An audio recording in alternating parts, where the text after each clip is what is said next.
You know what the most interesting part of that presser was, Donald Trump, when you brought up Norman Vincent Peale. Now, yes. I know about Dr. Norman Vincent Peale. Many people might not. How often did you hear him preach? Do you have a favorite book of the Bible or a favorite verse? And do you have a favorite hymn? If you were a churchgoer at the Marble Collegiate Church, that's a big deal. Yeah.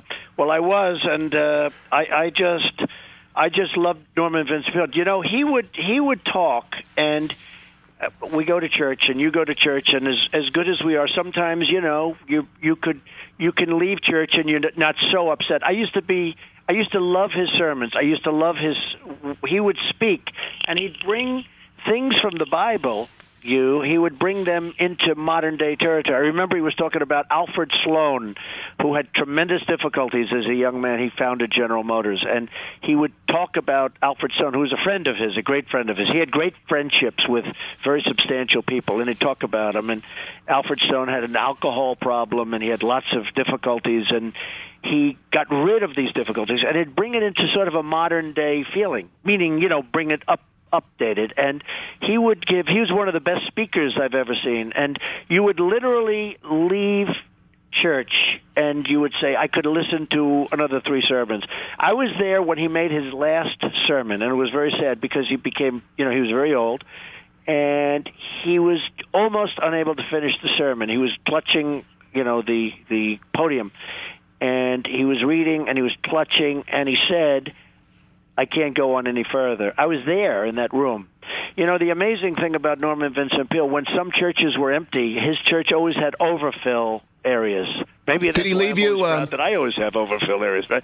But yeah. He would always have. They had rooms throughout the church, Marble Collegiate Church, where they'd have like cameras that have closed circuit televisions, and if you didn't get there early, you wouldn't be able to sit in a fairly large church. You'd have to sit in one of the rooms, one of the conference rooms where they had the closed circuit. But he was a fantastic speaker, a wonderful speaker. And given that you had this great preacher all those years, and your mom was a Scots emigre, I learned. Did you get your Reformed roots from her? I would say maybe. I mean, she was religious. And my father was religious. I was actually Presbyterian, which is interesting. My first church was First Presbyterian Church in Jamaica, which is in Queens, and because I didn't join Marble Collegiate until much later. And that wasn't Presbyterian, but it was just a church that I liked. Reformed, and I liked him. But I was actually Presbyterian, and then I came into Manhattan, and I joined Marble Collegiate. So what was your mother like? Well, she was from Scotland, and she came over at 19, met my father. They were married for, I guess, about 65 years.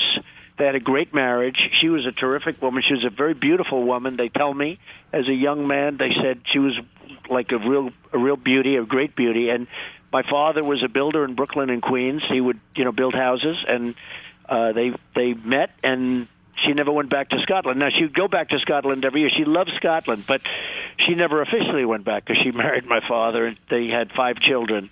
But she was the religious one. It was a terrific marriage, actually. What I'm trying to get is, if she's the religious one, do you think today the Gospels have any role in shaping public policy? You said you're doing very well with the evangelicals. Well, the evangelicals is sort of interesting. I mean, I am a religious person. I would say not formally like some might be, like some would talk about it, but I am, somebody that believes, and I am. It's very interesting because I noticed that the polls came out, the one in New Hampshire, public policy polling, where it said 35%, and it sort of said it leads across with Tea Party, with evangelicals, with moderates, with just about everything. They even said with Democrats. I mean, just leads straight across the board.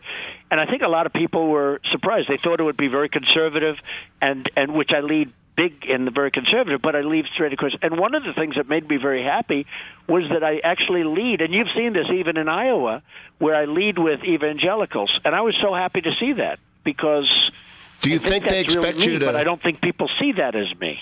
But do you think the Gospels have some way of informing your public policy choices, or is that just a different category? I don't know. I think that maybe so, down deep, maybe they do. I think what's happening in the country, where it just seems that, the word Christmas is being taken out. I see these stores like Macy's and so many other, they're afraid to use the word Christmas now.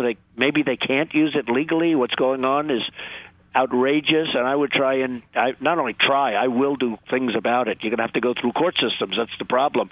I mean, you have to go through actually courts now to use names that you should be able to use automatically. But the whole thing is changing you so much toward religion and what you can say and what you can't say and what you can put up in a beautiful public area where for years you'd have the manger and you'd have Mary and Jesus, and now you're not allowed to do it. And well, now in Denver, it's terrible. I'm on the campus of Colorado Christian College today, and Denver, where we're close to, their city councils have said Chick-fil-A, maybe they can't build at the Denver International Airport because their founders are evangelical and have traditional marriage views. It's blatantly unconstitutional. Have you heard that story yet? I haven't heard it, but it doesn't surprise me. It's horrible. What's going on is horrible. I mean, you can't do anything having to do with really deep-seated, incredible beliefs that really, to a large extent, made our country great. The beliefs in the Bible had a lot to do with our country, and a week doesn't go by where there's not some negative ruling on something having to do with Christianity. It's getting. I think it's outrageous. And all right, let me get a couple of. I'll be fighting on the other side much stronger than anybody else that you have up there fighting, because I think it's really outrageous. Let me talk.